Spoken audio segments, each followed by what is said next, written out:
ललित सियपी। सुगंधि पुष्पाणि यथा कालो भवानी च पुष्पांजलि मया दत्त ग्रहण परमेश्वरः मंत्र पुष्पांजलिं समर्पयामि। बोली बांके बिहारी लाल की कृष्ण कन्हैया लाल की जयकारा लगाइए।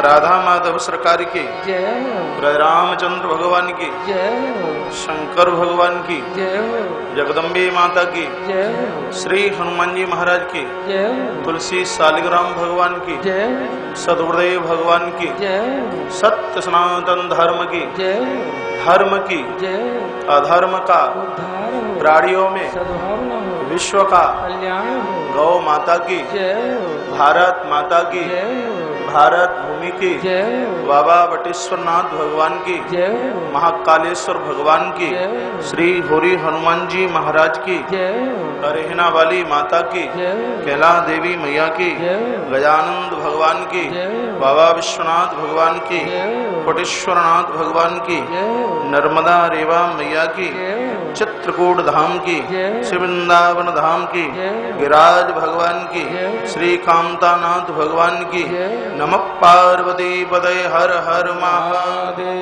जय जय श्री राधे जय जय श्री राधे जय जय श्री राधे श्याम।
श्री जानकी नाथाय नमः।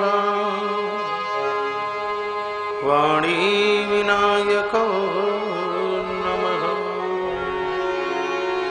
श्री शाम्ब सदाशिवाय नमः। श्री गुरुचरण कमलेभ्यो नमः। श्री हनुमते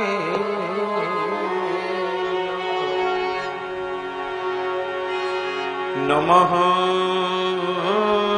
पंकजनाभाय नमः। पंकजमालिने नमः। पंकजनेत्राय नमस्ते पंकजाय।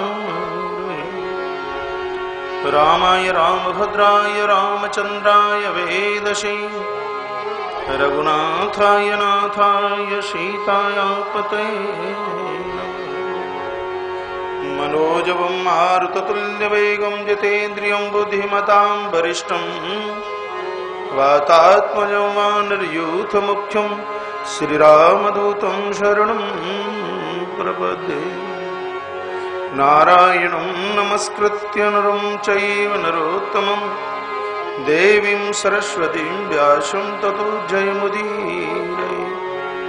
ध्यानमूलं गुरुर्मूर्ति पूजामूलं गुरुर्पदं मंत्रमूलं गुरुर्वाक्यं मोक्षमूलं गुरुर्कृपा। हरे कृष्ण कृष्ण कृष्ण हरे हरे हरे राम राम राम हरे हरे। प्रणवहु पवन कुमार खलवन पावक ज्ञान घन जासु हृदयागार वशहि राम शरचापध। पश्यतो मां सद्गमयि तमसो मां ज्योतिर्गमयि मृत्युर्मां मृतगमयि ओं शांति शांति शांति। आइए तालियों के साथ भगवत नाम उच्चारण जीविका पावन हो जाएगी। सभी गाइए।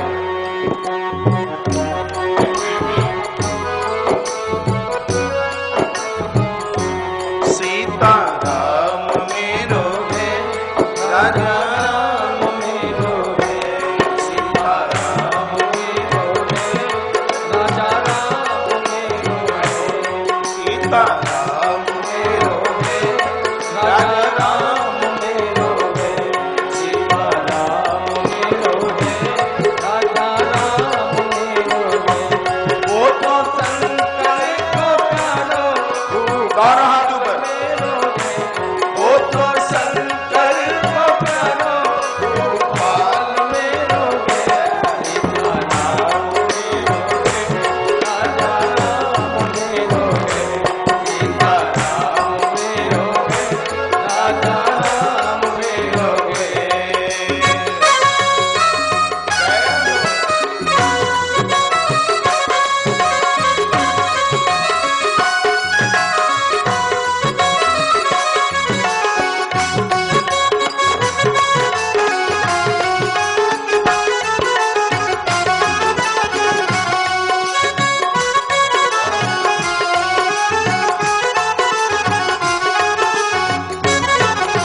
मंगल भवन मंगल हारी, मंगल भवन मंगल हारी, कवहु सुदशरथ अजिर बिहारी, प्रभु दशरथ अजिर बिहारी, कवहु सुदशरथ अजिर बिहारी, प्रभु दशरथ अजिर बिहारी। ऐसो तीनन पे सतागे दयाल गाइए, ऐसो तीनन पे सतागे दयाल मेरो है, सीता राम मेरो है राजा राम मेरो है, सीता राम मेरो राजा राम मेरो है।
राधे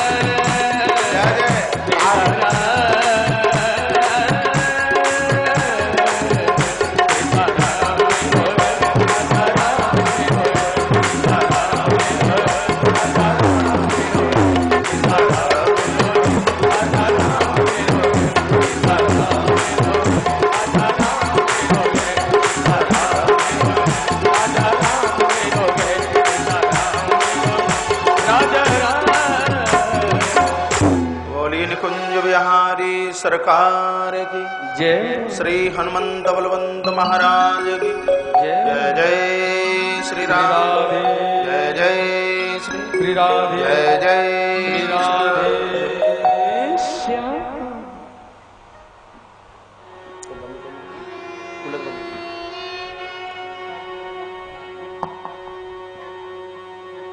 परम आराध्य प्रातः स्मरणीय श्री राधे।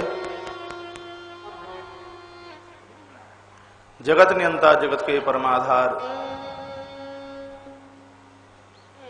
रसकों के परम रस आप्त काम पूर्ण काम सर्वकाम रघुकुल भूषण सूर्य दिवाकर भगवान चंद्रमौली भगवान आशुतोष भगवान शिव के भी परम आराध्य देव, जिनके चरित्र और जिनकी कथा से, जिनकी लीला और जिनकी माधुर्यता से हमारे चरित्र में सुगंधी आती है, हम चरित्रवान बनते हैं। ऐसे मर्यादा के धनी भगवान प्रभु श्री राघवेंद्र सरकार, जिनकी छत्र छाया और अष्टोत्तर शत 108 कुंडीय श्री लक्ष्मी नारायण महायज्ञ की पावन समन्वयता में आयोजित ये विराट आयोजन, जिस आयोजन के आज मुख्य अतिथि के रूप में श्री विनोद कुमार जी गुप्ता, उनके सुपुत्र भैया ऋषि कुमार गुप्ता, श्रीमती रागिनी गुप्ता, भैया श्री सुमित कुमार गुप्ता, श्रीमती प्रीति गुप्ता, उनकी बिटिया कुमारी वर्षा, दीक्षा, पूरा परिवार गुप्ता परिवार, इटावा से चल करके आए हुए भैया श्री सुधीर जी गुप्ता, उनका पूरा परिवार, राजधानी इंद्रप्रस्थ से भी श्री वीरेंद्र अग्रवाल जी समूची व्यवस्था को संभाले हुए हैं। सुंदर सा मंच संचालन कर रहे हैं श्री ललित मिश्रा जी, जो श्री बालाघाट से चल करके आए हैं। माता माला मिश्रा और इस विराट आयोजन के यजमान के रूप में बैठे हुए हैं यजमान बंधु, मुखिया परीक्षित के रूप में श्री देवकी नंदन जी दीक्षित, माता श्रीमती मीना दीक्षित, मंचस्थ आचार्य मंडल, संगीतज्ञ बंधु और 3 महीने के बाद में संस्कार टेलीविजन के उन सभी दर्शनार्थियों को मैं आंख बंद करके मन से निहार रहा हूं। 3 महीने के मध्य में कितने टेलीफोन आए कि महाराज अब अगली कथा लाइव टेलीकास्ट कब होगी। टेलीविजन के आगे आंखें गड़ाए हुए वो सभी भगवत बंधुजन संस्कार परिवार से चल करके आई हुई पूरी टीम, भैया उमेश जी के साथ में चल करके आई हुई उनकी पूरी टीम और आप सभी,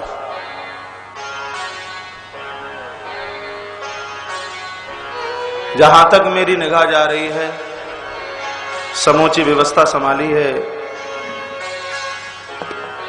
श्री विश्व जागरण मानव सेवा संघ चैरिटेबल ट्रस्ट और आचार कौशिक फाउंडेशन के महासचिव श्री रामदेव शास्त्री जी, आप सभी के हृदय में नित्य विराजित होने वाले मैं अपने प्रभु परमात्मा के दर्शन करते हुए आपकी आस्था और भावना को एक बार नहीं करोड़ों करोड़ों बार प्रणम्य भाव से नमित होते हुए प्रणाम तो ले लीजिए। कोई गलती हो गई?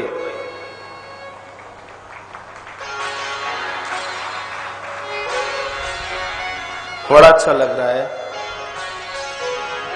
इतनी भरी गर्मी में, इतनी धूप में और इतने विशाल समूह के साथ आप परिसर की रौनक बढ़ा रहे हैं। मुझे बहुत गुदगुदी लग रही है, मुझे बहुत अच्छा लग रहा है, बहुत अच्छा लग रहा है। भगवान प्रभु श्री राम ईश्वर हैं। ऐसे ईश्वर को प्राप्त करने के बाद फिर जगत में कुछ प्राप्त करने के लिए बकाया नहीं बचता। जैसे नदियां समुद्र से मिलना चाहती हैं, जैसे धुआं आकाश से मिलना चाहता है, जैसे पानी पानी से मिलना चाहता है, उसी प्रकार से हमें और आपको भी अपने भगवान से मिलने के लिए उसकी दौड़ में रहना चाहिए। जीव का कल्याण तब ही हो सकता है। भक्तों के लिए भगवान कई बार इस धरती पर आकर के प्रकट हुआ है। मुख्य रूप से 2 बार भगवान हमारे ऊपर कृपा करने के लिए पधारे हैं। एक बार मर्यादा पुरुषोत्तम प्रभु श्री राम बनकर, और फिर कभी लीला पुरुषोत्तम, कभी घनश्याम बनकर। प्रभु राम की कथा जीवन में मर्यादाता हासिल करती है। आइए प्रभु राम के भावी चरित्र की तरफ हम और आप प्रस्थान करते हैं। मां जगदम्बा भगवती का प्रश्न का भगवान निर्गुण को सगुण बनने की आवश्यकता क्या पड़ी? एक अविनाशी को उदरवासी बनने की आवश्यकता, एक जगत के पालक को किसी का बालक बनने की आवश्यकता क्या पड़ी? मेरे इस प्रश्न का समाधान कीजिए। भगवान शंकर कहते हैं कि प्रभु का अवतार क्यों? कि जब जब होई धर्म की हानि, जब जब होई धर्म की हानि, पाड़हि असुर धम अभिमानी, जब जब होई धर्म पाड़हि असुर करहि अनीति जाय नहीं बरनी, करहि अनीति ताली बजाते रहिए। सीधा ही विप्र हिन सुर धरनी, सीधा ही विप्र हिन सुर धरनी, तब तब प्रभु धरि विविध शरीरा, तब तब प्रभु धरि विविध शरीरा, हरि कृपा निधि दर्शन पीरा, तब तब प्रभु धरि विविध शरीरा, हरि कृपा दर्शन पीरा, जब जब होई धर्म की हानि, जब जब एक बार पीछे तक हाथ दिखा दीजिए। पाड़हि असुर धम अभिमानी, जब जब होई धर्म की हानि, पाड़हि असुर धम अभिमानी, जब जब होई धर्म की हानि, पाड़हि असुर धम अभिमानी। भगवान शंकर कहते हैं, देवी धर्म का ह्रास और अधर्म का उत्थान होता है तब धर्म संस्थापनार्थाय संभवामी युगे युगे, तब हर युग में भगवान का धरती पर अवतार होता है। एक बात से मुझे कंस बहुत अच्छा लगता है, एक बात से मुझे रावण बहुत अच्छा लगता है। यदि सोचूं तो लगता है कि यदि कंस नहीं होता तो मेरा गोपाल कैसे आता, यदि रावण ना होता तो मेरे प्रभु श्री राम कैसे प्रकट होता है? तो इसका मतलब यह है कि अंधकार आज है तो कल फिर वहां प्रकाश का जन्म होगा। आज गरीबी है तो कल फिर अमीरी का जन्म होगा। आप कोशिश कीजिए, यदि आज जीवन में दुर्गुण है, यदि आपने समाप्त करने की कोशिश की है, तो कल सद्गुणों का भी जन्म होगा। रावण दुर्गुण का प्रतीक है और भगवान प्रभु श्री राम सद्गुण के प्रतीक हैं। रावण का पराजित हो जाना, रावण का पराजित हो जाना, ये दुर्गुण के ऊपर सद्गुण की विजय है। रावण का पराजित हो जाना, ये अधर्म के ऊपर धर्म की विजय है। भगवान के अवतार और उसका कारण तो भगवान शंकर बताते हैं, कहते हैं राम जन्म के हेतु अनेका, परम विचित्र एकते एक। प्रभु राम के प्राकट्य होने के कई कारण इस धरती पर है। राम जन्म की कथा आज से लेकर के 22 तारीख तक कही जाए, हमें तो आज 6:30 बजे भगवान को लेके आना है। राम कथा में इतना विस्तार दे दिया जाए तो 22 तारीख तक भी भगवान को प्रकट करना मुश्किल होगा, क्योंकि हरि अनंत, हरि कथा अनंता। ठाकुर जी के चरित्र अपार है अपने आप में। पहला कारण, प्रभु कैसे धरती पर चल करके आए हैं।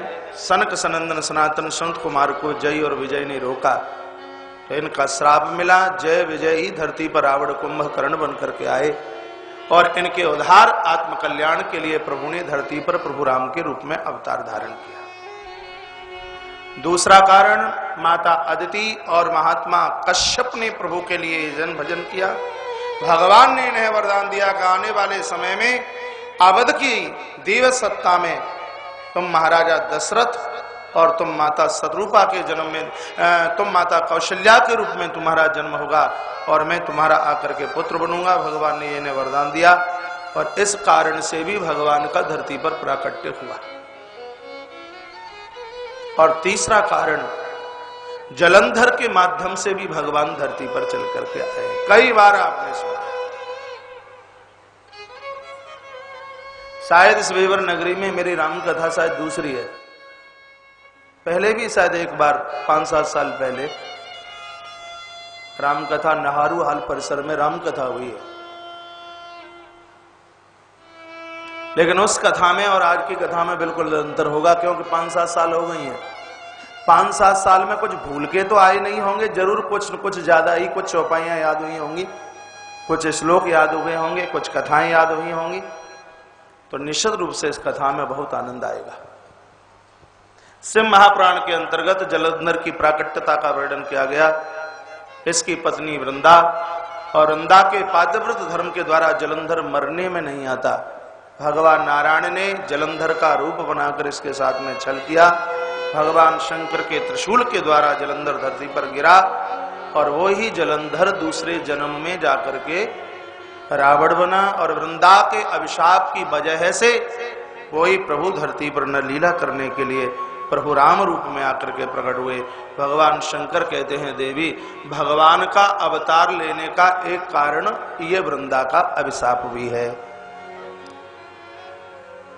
जो जजमान आज रह गए हैं, जिन्होंने तुलसी गुरुकुल विद्यापीठ के लिए सहयोग किया है, तो वो अड़ोसी पड़ोसी की तस्वीर न देखें, उन्हें उनका नंबर कल परसों दरसों में आ ही जाएगा। अब ज्यादा लंबी लिस्ट बोल दी जाए तो फिर कथा कब होगी। तो कुछ आज बंधुजनों को लिया गया है। ये व्यासपीठ तो सदैव सबका मान करती है, आदर करती है, और निश्चित रूप से आप तो तालियों के बहुत ही ज्यादा अधिकारी हैं। इतना विराट आयोजन आदमी कल्पना ही कर सकता है, सोच ही सकता है, और ये मनुष्य के द्वारा हो नहीं पाता।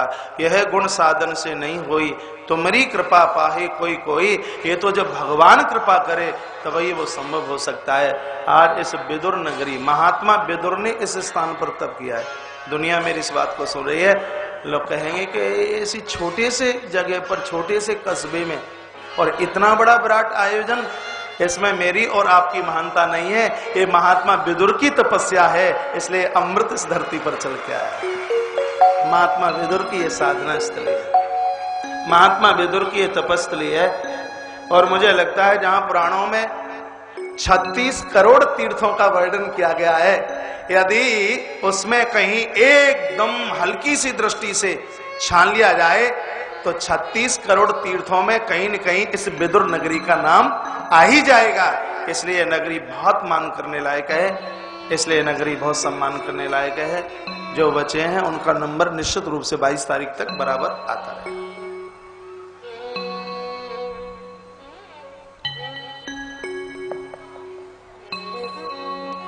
बोली बांके बिहारी लाल की जय हो, कृष्ण कन्हैया लाल की जय जय श्री जय जय श्री जय जय। आइए भगवान के अवतार का चौथा कारण भगवान शंकर बता रहे हैं। देवी नारद मुनि के श्राप की वजह से भी भगवान को धरती पर प्रकट होना पड़ा। नारद श्राप दिन एक बार, नारद श्राप, ताली तो आपको बजानी पड़ेगी, दिन एक बार, नारद श्राप दिन एक बार, कल्प एक की लगी अवतारा, कल्प एक लगी अवतारा, नारद श्राप दिन एक बार, हर नारद श्राप दिन एक बार, गिरिजा चकित भई सोनी बानी, गिरिजा चकित भई सोनी बानी, नारद विष्णु भगत पुनि गानी, नारद विष्णु भगत पुनि गानी, कारण कवन श्राप मुनि दीना, कारण कवन श्राप मुनि दीना, कारण श्राप मुनि दीना, अपराध रमापति कीना, अपराध रमापति कीना, दिन एक बार, नारद श्राप गाइए, दिन एक बार, नारद श्राप दिन एक बार, नारद श्राप दिन एक बार। बोलिए रे रामचंद्र भगवान की जय। भगवान शंकर कहते हैं देवी देवर्षि नारद के अभिशाप के कारण भगवान को धरती पर अवतार धारण करना पड़ा। गिरिजा चकित भई सुनि बानी, भगवान शंकर के शब्दों को सुनकर जगदम्बा को आश्चर्य हुआ। गर्मी काफी है, मुझे एहसास लगता है इस बात का, लेकिन 20 मिनट तल्लीनता के साथ में बैठ लोगे तो बिल्कुल ठंडे हो जाओगे। एकाग्र भाव से बैठिए। मैया ने पूछा, प्रभु रमा के पति नारायण ने ऐसा कौन सा अपराध किया सो मेरे गुरु को विवश होकर के श्राप देना पड़ा होगा। ये श्रद्धा है, शिष्य की श्रद्धा देखिए। देवर्षि नारद की शिष्या है माता जगदम्बा, और मन में विचार करती है कि मेरे गुरुजी गलती नहीं कर सकते, गलती है नारायण ने की होगी, तब मेरे गुरुजी को विवश होकर के श्राप देना पड़ा होगा। का अपराध रमापति कीना, ऐसा कौन सा अपराध रमा के पति ने किया सो मेरे गुरुजी को विवश होकर के श्राप देना पड़ा। ये प्रसंग जरा थोड़ा विस्तार से आप हमें सुनाए। भगवान शंकर कहते हैं देवी, याज्ञवल्क्य जी महाराज कहते हैं भरद्वाज, एक बार देव ऋषि नारद भ्रमण करते करते हिमालय की गिरकंदराओं की तरफ पहुंचे। कि वो ही स्थान है माता अलकनंदा का पावन तट, भगवान बद्री विशाल की सुंदर सी तलहटी। बड़भागी हैं वो लोग जो बद्री से गए हों, ना गए हों तो जरूर जाना। 4 धाम में से एक नाम भगवान प्रभु श्री बद्री विशाल का है। तो भगवान बद्री विशाल की महानता के लिए जितना मैं कहूं उतना कम। शरद पूर्णिमा को पट बंद होते हैं और अक्षय तृतीया को पट खुलता है। 6 महीने ऐसे कड़ाके की सर्दी पड़ती है, आदमी की तो बात छोड़ी, वहां मच्छर भी नहीं रहता। 6 महीने कपाट बंद कर दिए जाते हैं, घृत के कनस्तर रख दिए जाते हैं, अखंड ज्योत जलती है। और आश्चर्य की बात यह होती है कि 6 महीने के बाद में जब कपाट भगवान बद्री विशाल के खोले जाते हैं तो कनस्तर खाली होते हैं और दीपक अपने आप जलता हुआ होता है कि भगवान प्रभु श्री बद्री विशाल है।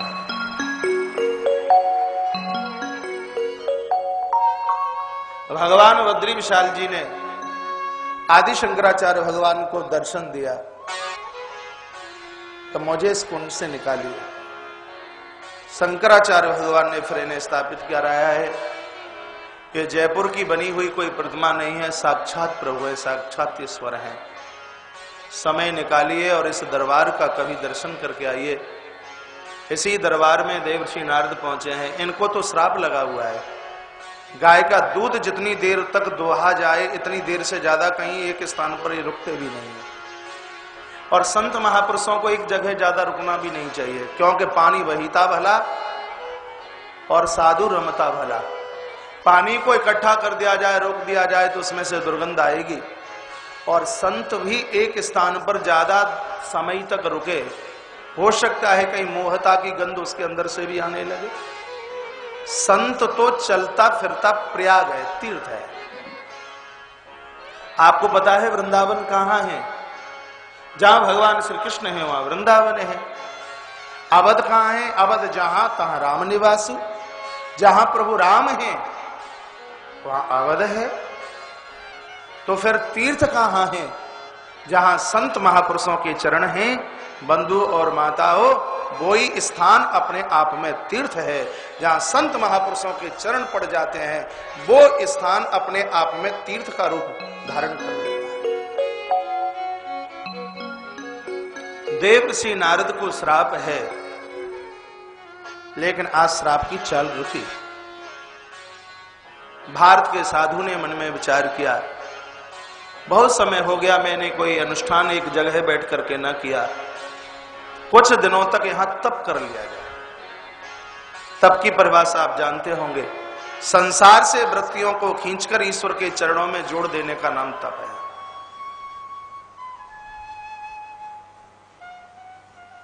आंखों को कहिए कि कुछ ये भगवान का भी दर्शन करें, कानों को कहिए कि ये कुछ भगवान की कथा भी सुने, हाथों से कहिए कि ये गरीब का रक्त ना चूसें, कहीं कोई ये सत्कर्म करे।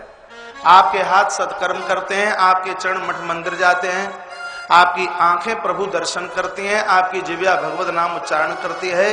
ये पूरी की पूरी स्थिति अपने आप में तप की स्थिति में है। इसी का नाम तो तप है। गीता का महावाक्य, दुनिया से इंद्रियों को खींचकर ईश्वर के चरणों में जोड़ दीजिए, आप तपस्वी हैं। तप के बिना कुछ संभव नहीं। पूर्व में मैंने कई बार निवेदन किया, भगवान शिव जगत के ऊपर कृपा करते हैं तप के द्वारा, विष्णु पालन करते हैं तप के द्वारा, ब्रह्मा सृष्टि की रचना करते हैं तप के द्वारा। एक व्यक्ति लाखों लोगों को खिला सकता है, एक व्यक्ति लाखों लोगों को रास्ता बता सकता है, एक व्यक्ति लाखों लोगों का उद्धार कर सकता है। कब? जब उसके अंदर तप है। तब तप बल शंभु करे ही संघारा, तप हो उसके पास। देवर्षि नारद तप करने के लिए बैठे। इंद्र को बड़ी दिक्कत, इंद्र को बड़ी परेशानी। कोई भजन करने के लिए बैठे, पूजा पाठ करने के लिए बैठे तो न जाने लोगों को क्यों दिक्कत होती है। आप कथा सुनने के लिए आए हैं, आप ये मत सोच लेना कि आपका पड़ोसी आपसे प्रसन्न हो। आपने आज यज्ञ में आहुति डाली, ये जरूरी नहीं है कि तुम्हारे आसपास के सब प्रसन्न नहीं हो। ना जाने क्या क्या बोलेंगे और बोलते रहे हैं और आगे भी बोलेंगे, लेकिन हमें क्या काम दुनिया से। जगत रूठे तो रूठ न दे। सत्कर्म करने के लिए तो मीरा बनना पड़ेगा। ये सत्कर्म करना कोई साधारण सी बात नहीं है।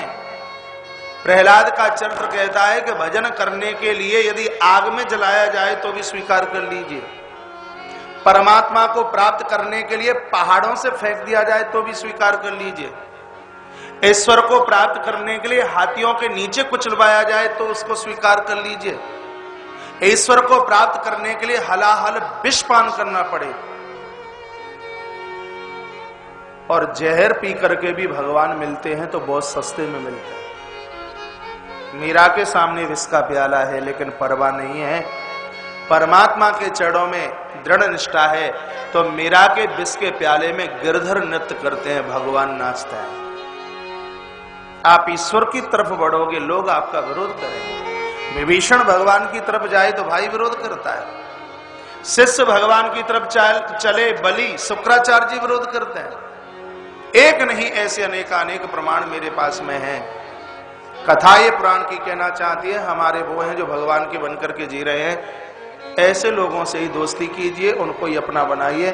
जो अपने धर्म के विरोधी हैं, जो अपने आचरण के विरोधी हैं, इंद्र की गद्दी की रजिस्ट्री आपके नाम करें, इतने पर भी उन लोगों का कभी साथ मत करना। आपकी संगति बढ़िया है तो आप बढ़िया हैं, आपकी संगति बढ़िया है तो आपका रूप बढ़िया है, आपकी संगति बढ़िया है तो ही आपकी दृष्टि बढ़िया है, और आपकी संगति बढ़िया है तो ही आपका सब कुछ बढ़िया है। और आपकी संगति यदि बिगड़ी हुई है तो हम और आप कभी सुधरे नहीं हो सकते। गोस्वामी तुलसीदास जी ने तो मानस में यहां तक लिख दिया, भगवान प्रकट हो जाए आपके सामने और एक हाथ में हो नरक और एक हाथ में हो कुसंगति, और प्रभु ये कहें कि नरक चाहिए कि तो मैं कुसंग, नरक मांग लेना लेकिन कुसंगति मत मांगना, बुरे लोगों का साथ मत मांगना, क्योंकि नरक मिलेगा तो पाप कटेंगे और बुरे लोगों का संग मिलेगा तो पाप कटेंगे नहीं, पाप बढ़ेंगे। बरु भल बास नरक करि ताता, दुष्ट संग जनी देहि विधाता। प्रातः पूजा में से उठे और भगवान को कहें, भगवान मैं आपसे रोटी मकान दुकान नहीं मांगता, ये जरूर मांगता हूं कि भगवान मुझे गड़बड़ लोगों का साथ मत देना, अच्छे लोगों की मुझे संगति देना। परमात्मा से ये मांगना, अच्छे लोगों का साथ। एक चाप सकई को गुतासु, जीमी की चाप सकई को गुतासु, बड़े रखवारे रमापति आसु, बड़े रखवारे हर बड़े रखवारे रमापति आसु, बड़े रखवारे रमापति आसु, सीमी की चापे नहीं को आसु, सीमी की चाप नहीं को आसु, सीमी की चाप नहीं को आसु। उसका कौन क्या बिगाड़ सकता है जिसके हृदय में भगवान का नाम गूंज रहा है।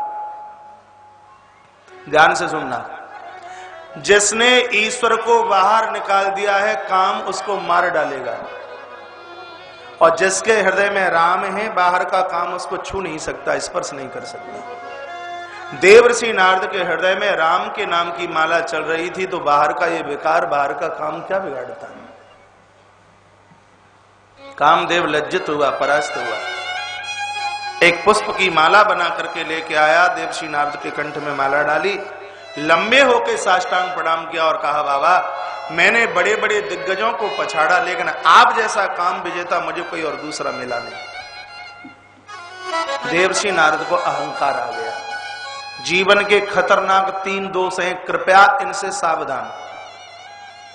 एक का नाम है काम, एक का नाम है क्रोध और एक का नाम है लोभ।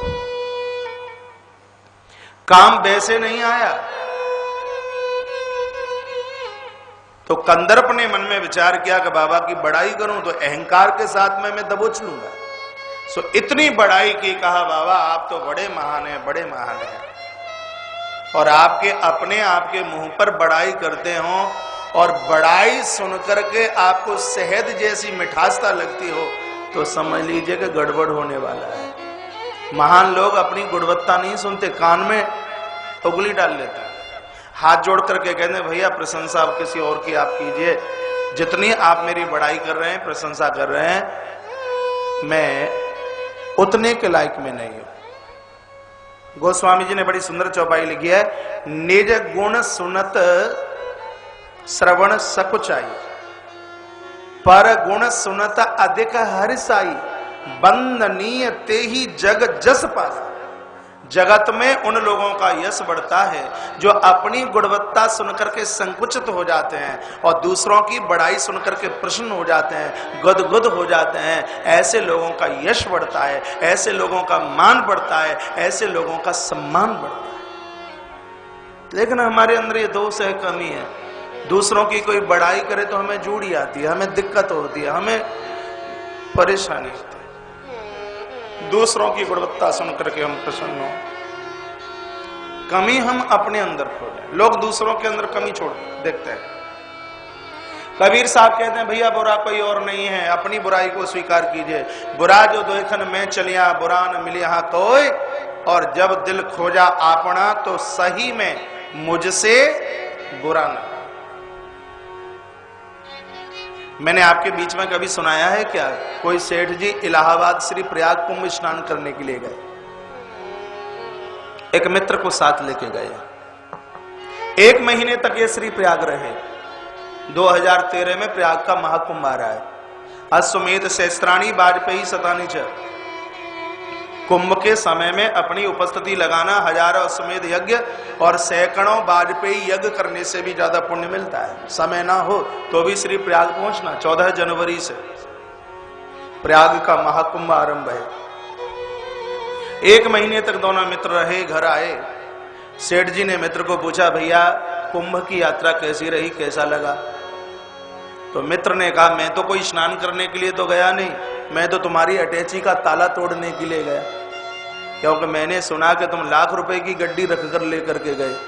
लेकिन सेठ जी तुम इतने चतुर, इतने चालाक निकले, तुम्हारी अटैची का ताला मैंने तोड़ा लेकिन पैसा नहीं मिला, तुम्हारे बैग की चेन भी मैंने तोड़ी लेकिन पैसा नहीं मिला, यहां तक कि मैंने तुम्हारे तकिए की खोली भी उतार करके देखी कि शायद तुमने कहीं तकिए के खोल में तो पैसा न छिपा दिया, लेकिन वहां भी पैसा न मिला। ऐसा तुमने उस पैसे को कहां छिपा करके रखा? सेठ जी ने कहा यही तो तुम भूल कर गए, तुमने मेरे तकिए की खोली उतार करके तो देख ली थी, एक बार अपने तकिए की खोली उतार के देख लेते तो मेरा पैसा तुम्हें तुम्हारे तकिए के खोल के अंदर मिल जाता। इसका मतलब यह है कि हम दुनिया की खोलियां उतार उतार के देख रहे हैं। भैया तुम इतने बुरे हो, इतने बुरे हो, इतने बुरे हो। अपनी खोली उतार करके देखो, यानी अपनी तरफ झांक करके देखो तो भगवान मंदिर में नहीं, भगवान मेरे और आपके एक एक रोम से प्रकट हो जाएगा। कब? जब हम अपनी गलतियों का एहसास कर लें। हम अपनी गलतियों का एहसास करने के लिए तैयार ही नहीं। अभिमान से बचिए, बहुत बड़ा दोष है। अहंकार से बचिए, बहुत बड़ा दोष है। प्रभु की कृपा भई सब काजू, जो कुछ अच्छा होता है, बढ़िया होता है तो कहिए भगवान ये आपकी कृपा से हुआ है, गुरुदेव आपकी कृपा से हुआ है, माँ बाबूजी की कृपा से हुआ है। यदि कुछ घटिया होता है, कुछ बुरा होता है तो भी यही कहिए कि भगवान ये बुरा तो बहुत ज्यादा ही होने वाला था, ये आपकी बहुत बड़ी कृपा थी कि थोड़े में ये सिमट गया है। ऐसे लोगों के ऊपर भगवान बहुत कृपा करते हैं, बहुत कृपा करते हैं। प्रभु की कृपा को भुलाइए मत। मेरा आपकी कृपा से सब काम हो रहा है, करता है मेरा कन्हैया, बस मेरा नाम हो रहा है। देवर्षि नारद को अहंकार आया, कामदेव ने चरणों में प्रणाम किया। नारद ने कहा ऐसी गलती द्वारा से करना मत, आज हम तुम्हें माफ कर देते हैं, क्षमा कर देते हैं।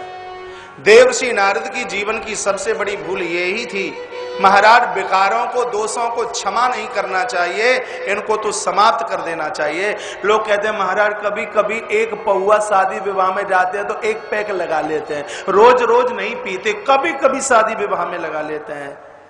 ये कभी कभी बाला ही तो गड़बड़ कर देगा। पहले महाराज बोतल फूटेगी और बाद में खोपड़ी फूटेगी। दोषों को क्षमा नहीं करना, इनको तो खत्म कर देना है, इनको रखना नहीं है। गुरु नानक देव पंजाब में बोलते हैं, आदत बुरी संभाल लो बस हो गया भजन, मन की तरंगे मार लो भाई हो गया भजन। माला तो 25 अटकाते हैं, 50 108 माला रोज अटकाते हैं, लेकिन दुनिया भर के दोष हृदय में पड़े हैं। गुरु नानक देव का कहना है ऐसा भजन हमारा आत्मोद्धार आत्म कल्याण नहीं कर पाएगा। आदत बुरी संभाल लो बश हो गया भजन। दोषों को जीत करके बताए, कामदेव को माफ किया है, क्षमा किया है। नारद के मन में बात आई है कि अरे मैंने कामदेव को जीता, तो कामदेव को जीतने का सर्टिफिकेट चाहिए। ये सर्टिफिकेट कहां से मिले? ये सर्टिफिकेट देने वाले विधाता ब्रह्मा, नारायण और शंकर हैं। ब्रह्मा के पास में पहुंचे हैं और ब्रह्मा से कहा कि ऐसी ऐसी बात है। ब्रह्मा ने बहुत नारद को समझाया कि जो मुझसे कहा है आगे मत कह देना, बड़ों की बात ना माने तो पछताने के अलावा और कुछ हाथ में नहीं रहता। भगवान शंकर के पास देवर्षि नारद का पहुंचना हुआ, पर वही कामनाओं की बातें रख दी। भगवान शंकर इतने आचंबित हुए हैं और कहा है देवर्षि जो तुमने मुझसे बात कही है, यदि कहीं बात चल भी जाए तो ये बात कहीं धोखे से भी नारायण को मत बोल देना, नहीं सब चौपट हो जाए। नारद कहते हैं वैसे तो मैं बोलता नहीं, लेकिन अब जरूर बोलूंगा। तुम ये जानते होंगे कि कामदेव को तुमने ही जीता है, तुम्हें ये नहीं पता कि उस पंक्ति में नाम किसी देवर्षि नारद का भी है। बीड़ा उठाई है करतल ध्वनि के साथ, महाराज बीड़ा बजाते हुए पहले खूब तालियां बजाई, फिर बीड़ा बजाई है और फिर क्षीर सागर के लिए। आप भी चलिए देवर्षि नारद के साथ हम लक्ष्मी नारायण भगवान के दरबार में चलते हैं। और इस समय तो ये पूरा का पूरा परिसर लक्ष्मी नारायण भगवानमय हो चुका है।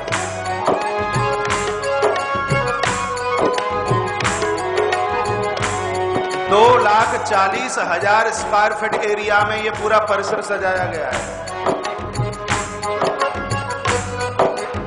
600 बाई 450 का परिसर 2.5 लाख स्क्वायर फीट के लगभग होगा। मुझे नहीं लगता कि यहाँ का ऐसा कोई कण हो जो इस समय श्री लक्ष्मी नारायण में न हो पाया हो। दोनों हाथ उठाइए और लगाइए उस दरबार में दो।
मानस बालकांड दोहा नंबर 127 के नीचे तीसरी चौपाई पढ़िए और भाव के साथ बोलिए।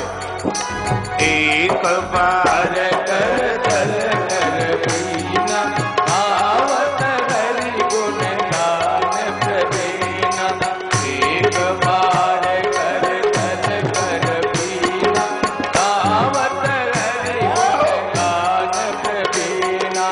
एक बार कर दल पीना, एक बार कर दल वर पीना गावत हरि गुण गान।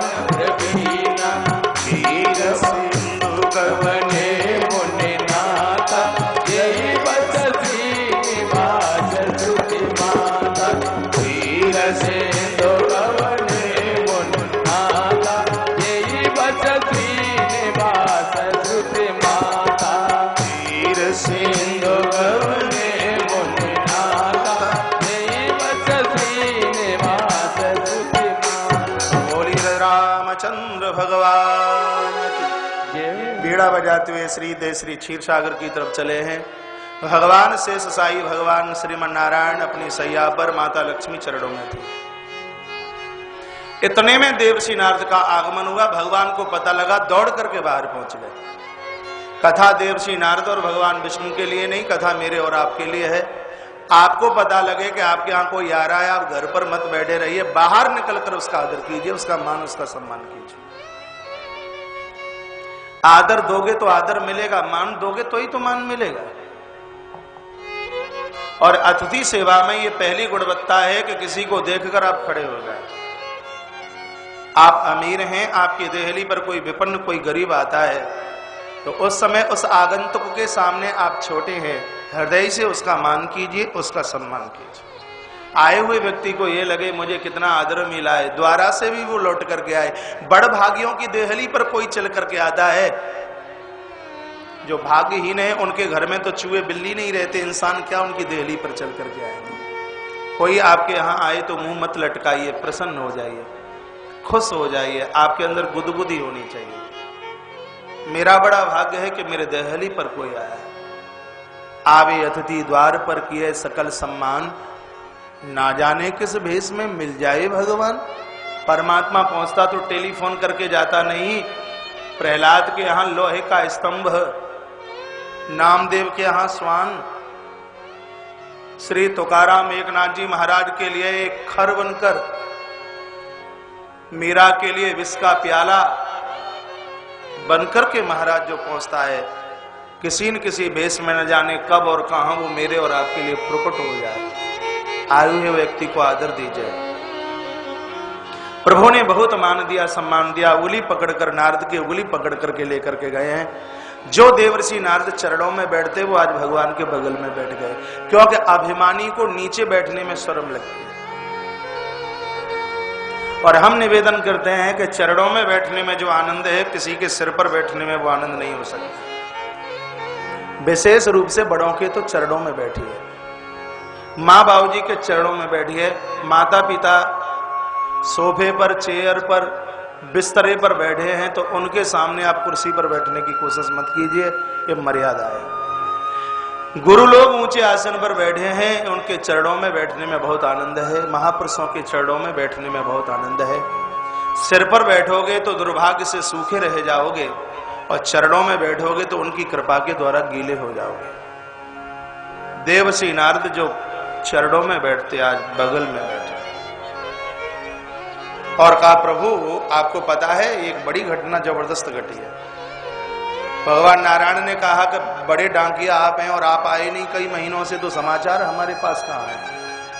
पूरा सूचना प्रसारण मंडल तो देवर्षि नारद के पास में, पूरा खोया पाया केंद्र, पूरी सृष्टि में क्या हो रहा है, इहलोक और परलोक में क्या हो रहा है, ये पूरी की पूरी सूचना भगवान नारद से पूछ लीजिए। नारद नारम जीवानाम अज्ञानम खंडयति, जो सामने वाले के हृदय में अज्ञान न रहने दे वो देवर्षि है। नारद का क्या हुआ? अरे वो कामदेव का बच्चा आया, मैंने उसको ऐसी धूल चटाई कि 25 बैठक लगा के गया है और बोल के गया है कि अब इस देहली पर मैं कभी भी नहीं फटकूंगा। मैंने कामदेव को देखा। अपने मुंह से जो अपनी बड़ाई करते हैं उनको रावण और सूर्पणखा कहते हैं। जो अपने मुंह से अपनी प्रशंसा करते हैं, रावण मोह है और सूर्पणखा दुर्वासना है। जो व्यक्ति मोहांध होता है, जो व्यक्ति वासना के साथ जीता है, ऐसे लोग अपने मुख से अपनी बड़ाई, अपनी प्रशंसा करते हैं। आपकी बड़ाई कोई दूसरा करे, आपकी महानता की गुणगाहट कोई दूसरा करे। देवर्षि नारद ने अपने मुंह से अपनी बड़ाई की। भगवान ने मन में विचार किया कि संत के मुंह से, और कामना की बात। अब बिजनेस फैक्ट्री की बात कोई सेठ करे तो अच्छा लगता है, कितनी प्रॉफिट हुई, कितना घाटा हुआ, ये मशीन लगाएंगे तो कितना कमाएंगे, ये गोदाम बनाएंगे तो क्या कमेगा है, ये प्रोडक्शन डालेंगे तो कितनी इनकम होगी। ये बात तो सेठों के मुंह से, व्यापारियों के मुंह से अच्छी लगती है। और कोई महात्मा, कोई वैरागी, कोई महापुरुष बिजनेस की बात करे, व्यापार की बात करे, सामने वाले को लगता है कहां गलत जगह में आकर के फंस गया। संतों के मुंह से तो भजन की बात अच्छी लगती है, न बल्कि बिजनेस की। प्रभु ने मन में विचार किया कि साधु को हो क्या गया। भगवान की माया देखिए। भगवान कहते हैं देवर्षि जी, आप तो साक्षात बहुत बड़े महापुरुष हैं, तुम्हारा कोई नाम ही ले ले वो काम विजेता बन जाए। अरे ये तो सब तुम्हारी कृपा है,